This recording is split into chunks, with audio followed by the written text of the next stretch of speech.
La Corte dei Conti, sezione regionale di controllo per il Veneto, sulla base dei dati acquisiti e nei limiti delle verifiche effettuate, sentito il pubblico ministero, verifica il rendiconto generale della Regione del Veneto per l'esercizio 2017.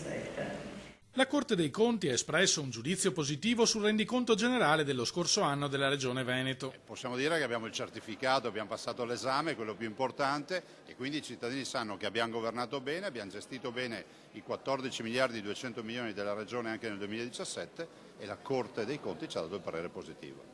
Nel 2017 la Regione Veneto ha chiuso l'esercizio con un bilancio inattivo di circa 356 milioni, segnando un miglioramento dell'11% rispetto al risultato del 2016.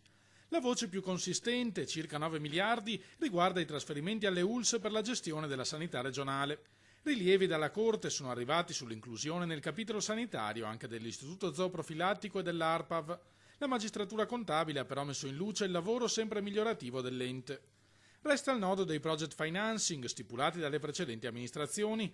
Il governatore Luca Zaia ha chiesto al legislatore nazionale di modificare le norme in modo da poterli chiudere senza incorrere in sanzioni con la giustizia contabile.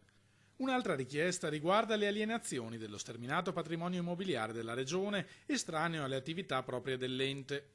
Vorremmo liberarcene e recuperare così risorse utili a svolgere al meglio i nostri compiti, ha ribadito Zaia, che non sono gestire alberghi e campi da golf, ma fornire servizi di qualità ai cittadini.